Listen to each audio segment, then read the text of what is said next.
यह वो किस्सा है जो अब मेरी ज़िंदगी का हिस्सा है। मैं थोड़ा ज़िद्दी किस्म का इंसान हूँ और इसी ज़िद की वजह से बचपन में मुझे बहुत मार पड़ी है। लगभग मुझसे घर के सारे लोग परेशान रहते थे। माँ तो इस ज़िद की वजह से हर दूसरे दिन झाड़ू से मारती या फिर बात करना बंद कर देती थी। इसीलिए मैं भी थोड़ा सा चिड़चिड़ा सा रहता था।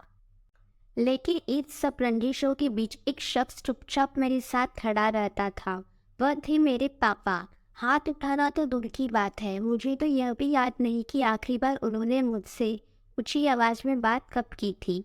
हूबहू मेरी तरह दिखते थे वो, क्योंकि पापा हमेशा कहते हैं कि जितना मैं उनसे सीखता हूँ उतना वह भी मुझसे सीखते हैं। बाप बेटे के रिश्ते से पहले हमारे बीच दोस्ती का रिश्ता है। जैसे दोस्त एक दूसरे के बिना कुछ कहे आंखों ही आंखों में एक दूसरे का हाल समझ लेते हैं, बिल्कुल वैसा ही हमारा रिश्ता भी है।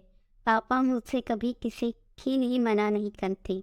जब मैं उनसे कहीं जाने को कहता या फिर कुछ करने को पूछता हूँ तो वह सिर्फ एक बात बोलते हैं कि बेटा, अगर तुम्हें ये गलत नहीं लग रहा तो करो। ये शब्द सुनने के बाद मुझे ना जाने कैसे खुद ब खुद सही और गलत का अंतर समझ आ जाता है। बात उस समय की है जब मैं क्लास 5th में पढ़ता था। ठीक 1 तारीख को पापा की तनख्वाह आती और महीने के पहले रविवार की शाम पापा और मैं महीने भर का राशन लेने के लिए एक साथ जाते थे।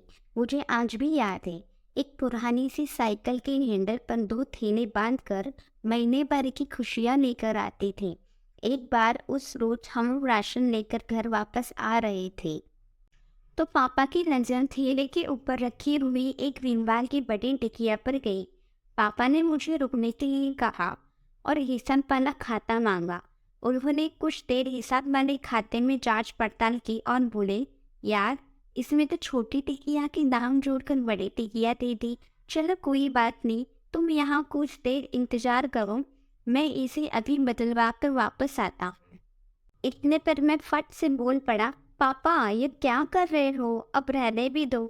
अब कहाँ इतनी दूर फिर से वापस जाओगे।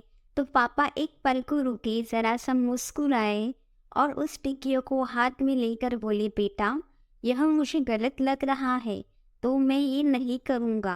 पापा वापस दुकानदार के पास चले गए। मैं कुछ देर वहाँ उनका इंतज़ार करता रहा। कुछ 5-10 मिनट बाद वह बड़ी टिकिया को बदलवाकर एक छोटी सी टिकिया लेकर वापस आए और हम घर की ओर चलने लगे।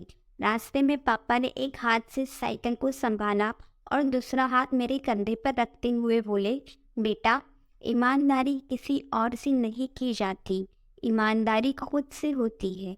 ईमानदारी हर उस चीज़ में होनी चाहिए जिसे तुम दिल से करते हो। तब जाकर यह समझ में आया कि ईमानदारी सिर्फ पैसों की मोहताज नहीं होती। उस दिन से बस्ता उठाए हर दिन इस उम्मीद में घर से निकलता हूँ कि अगर किसी दिन जिद छोड़ देता हूँ या जिंदगी में किसी मोड़ पर पहुंचकर थक कर हार कर बैठ जाता हूँ तो इस बात की राहत हमेशा रहेगी कि बड़ी ईमानदारी से सपने देखे थे और ईमानदारी से उन्हें पूरा करने की कोशिश भी की थी। क्योंकि यह जो ईमानदारी है ना, पापा की उस वापस लाई हुई छोटी टिकिया की तरह है, जो गलत नहीं है। सपनों के लिए जोश, जज्बा, जुनून, हौसला, हिम्मत, यह सब बहुत ज़रूरी है। जब तक आप इन सब को पूरी ईमानदारी से नहीं निभाते तब तक कुछ मुकम्मल नहीं होने वाला। इसीलिए ईमानदार बनो, सबसे नहीं, अपने आप से और खुद से। बस इतनी सी थी कहानी। यह कहानी पसंद आई हो तो नीचे लाइक, कमेंट और सब्सक्राइब करें और अपने दोस्तों के साथ सोशल मीडिया पर शेयर करना ना भूलें।